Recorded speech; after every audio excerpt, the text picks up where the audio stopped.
For this episode of Dirty Side Gets Down, we're going to try out an Aces EFI system.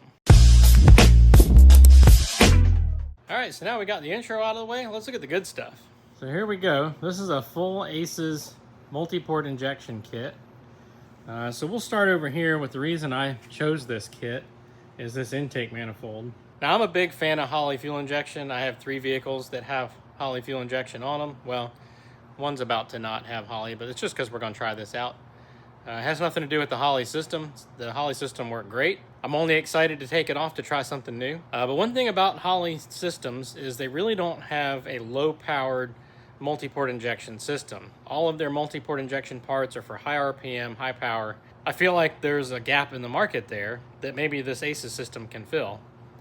So that's one reason I'm not doing a direct throttle body injection comparison from Holley, Holley Sniper to an Aces throttle body kit. So we've got decently long runners here and a good sized plenum that I feel like is going to be a pretty good option for lower to mid power.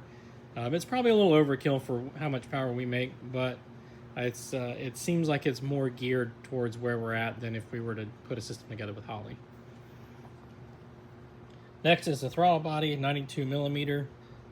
Say it's probably also a little bit big, but it's what the kit comes with, and I think it's going to be okay. It does have the internal shape to help with low RPM, throttle response and things like that, so we'll see how that goes. Over here we have the distributor. I haven't opened the distributor up yet, but I'm assuming it has one big window on the reluctor wheel to indicate top dead center, so we can have true sequential injection. And the interesting thing is it didn't come with an ignition box. And apparently the ignition control module is inside the ECU, which is kind of cool. It's one less thing to mount, keeps everything small and compact. And on that topic, we'll move over there real quick. So this is the ECU, pretty small guy. It's actually a little bit smaller than even the display that comes with it. And this actually comes with the system. It's not something you have to purchase extra. But back over here, we've got throttle position sensor, map sensor, coolant temperature, and air intake temperature. And then this system comes with 2 oxygen sensors, which is pretty surprising for something at this price level. Came with the fuel rails needed.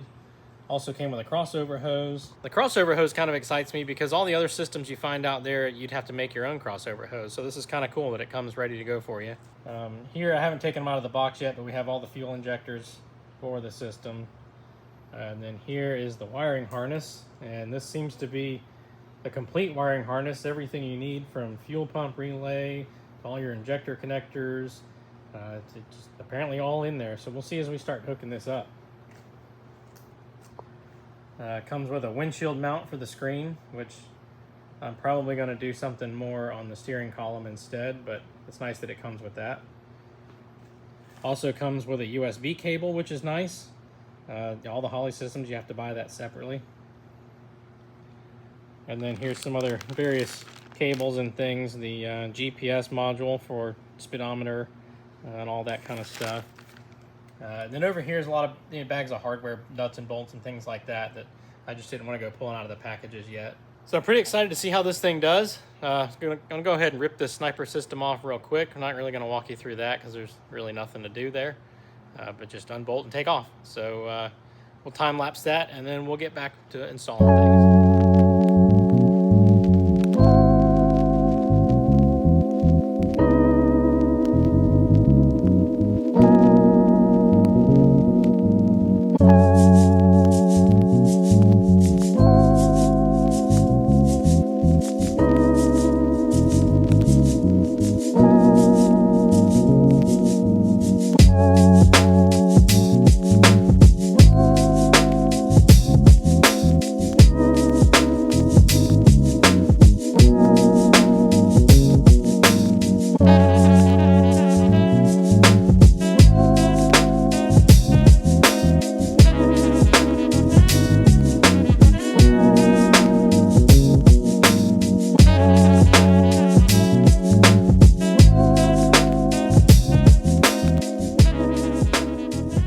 Alrighty, we're all apart now and time to start going back together.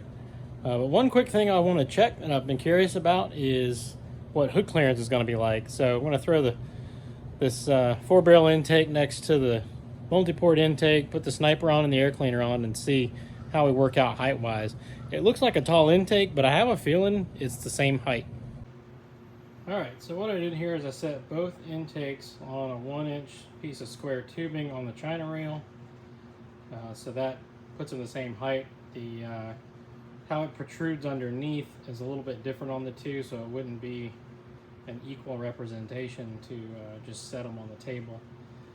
But with that on there, you can see this intake is a little bit shorter than a standard dual plane 4150 setup with a only 2-inch air cleaner.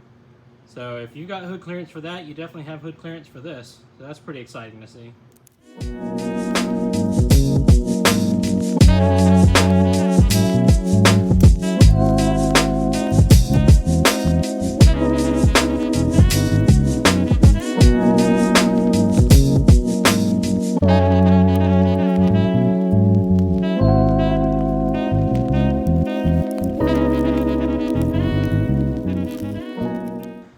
So next on the list are fuel injectors. These are 36 pound per hour.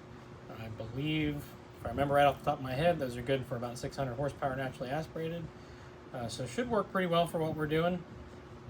We may end up putting a turbo on this thing and they won't be enough. We'll see how it goes. We'll feel it out. Just put a little lube on the O-rings, slide them in, put the fuel rails on.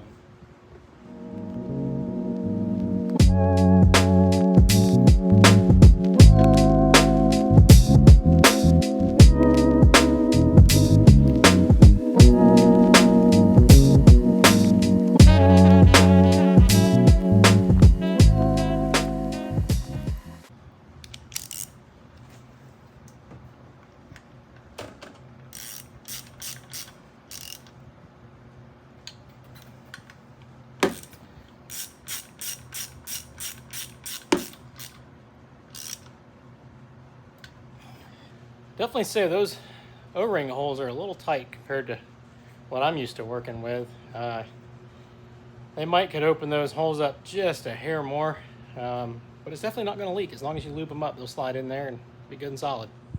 Alright, so now we're going to drop the distributor in. I've got the engine set on 12 degrees before top dead center, which is what they asked for. And then on the distributor, let's say to point the rotor at the number 1 mark, which I'm assuming we're going to drop that in with the number 1 pointing at the number 1 cylinder. They said to have the tooth. They said to have the tooth from the reluctor wheel inside the gap of the sensor, and I see this yellow dot and circle on the sensor, so I'm assuming they want that lined up. It doesn't say so in the instructions, but sometimes that stuff's added later. So let's get this dropped in.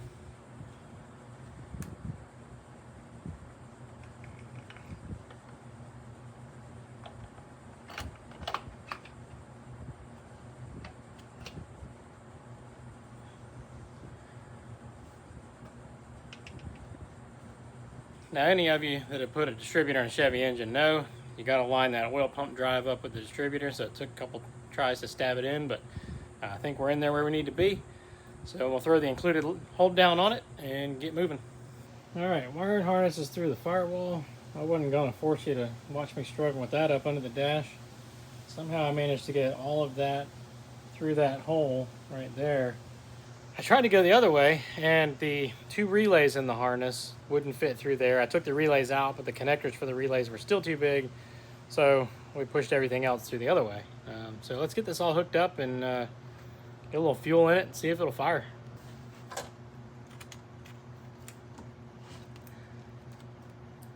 So everything's labeled. You got distributor here, so we'll start in the back with that.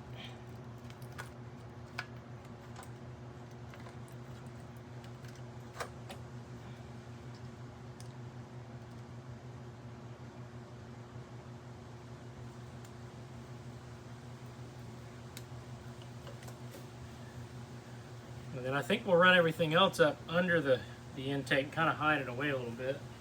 All right, so we got everything hooked up here. Let's take a look.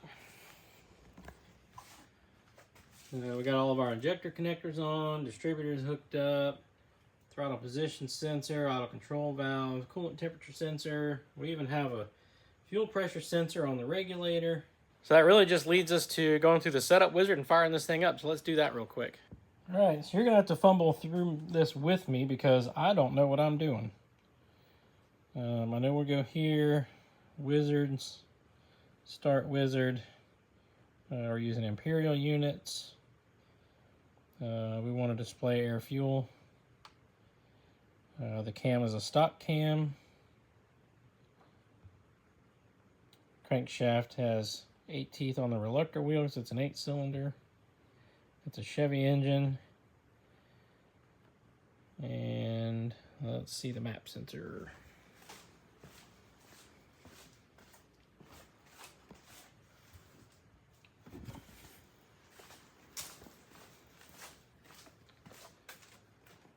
All right, so map sensor is the 1040 that's there. And we have 2 wideband sensors. Number of cylinders is 8. 35.7 pound injectors. 350 cubic inches.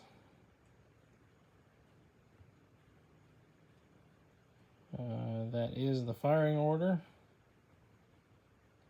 We want to idle at 850. It's surprising this is already set up for us. I guess we have such a basic stock engine here, it makes sense that it's common and on here. Cam type is stock. That's kind of weird that we did that again. Oh, it's just an overview of everything. Okay. And we want to save those settings. We'll cycle the power and fire this thing up.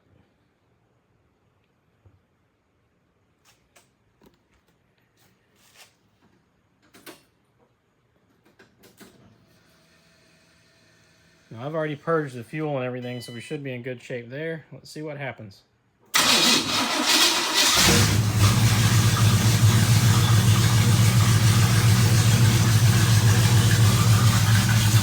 Pretty impressed with that.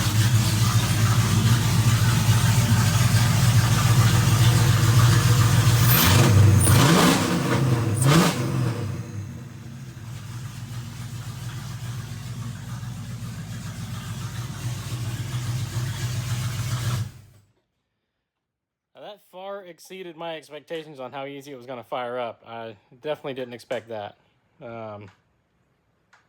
I kind of don't even know what to say right now because I don't know. That was pretty good.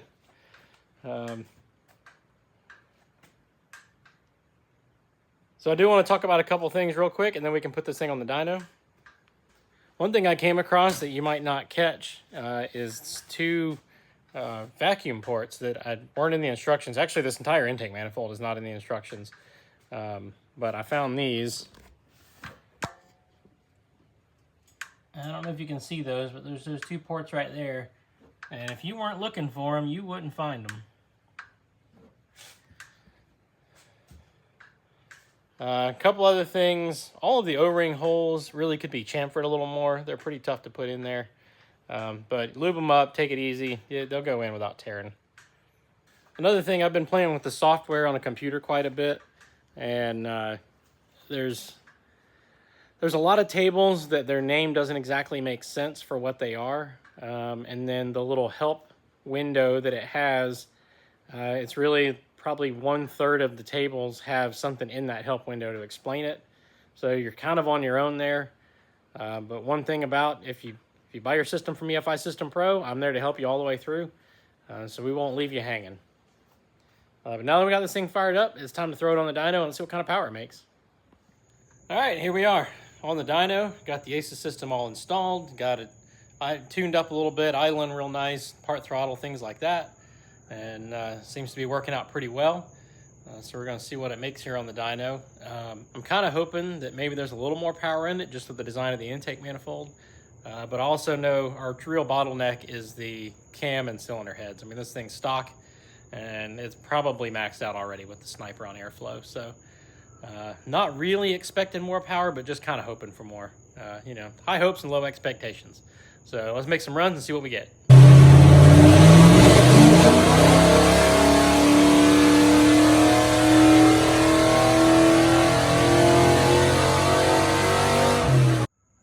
So this is the best run from the Sniper and the Aces. The The dark blue line and is Aces horsepower, red line is Aces torque, light blue is Sniper horsepower, and the orange color is Sniper torque. You can see down here, we're about 16 horsepower up. So that really kind of went with my hopes. I'm still kind of surprised because I just thought the heads and the cam were maxed out. But you never know what you're gonna get until you try it. So all in all, I'm pretty happy with this. When it comes to tuning, I think I still prefer the Holley stuff. I just like their software better. It makes more sense to me. But we're definitely going to start selling the Aces stuff. So if it's something you want, come check us out, EFISystemPro.com, and we'll get you set up, whether it's Holley or Aces. I don't think I'm going to take it to the track just because I got some other things I want to do to the car and start making it faster now that we're done with the sort of back-to-back testing of some things. It's getting a trans brake and a manual valve body. So I think that's going to really cut down on the quarter-mile times. And then we'll just go from there and see where this car takes us. I definitely want boost in its future. And I might just throw some nitrous at it one time just to kind of hit a number because it's so easy and run faster at the track. But the end goal is going to be to have a turbo on this thing and doing drag and drive events. So make sure you subscribe, set up notifications, and you don't want to miss what's coming up with this car.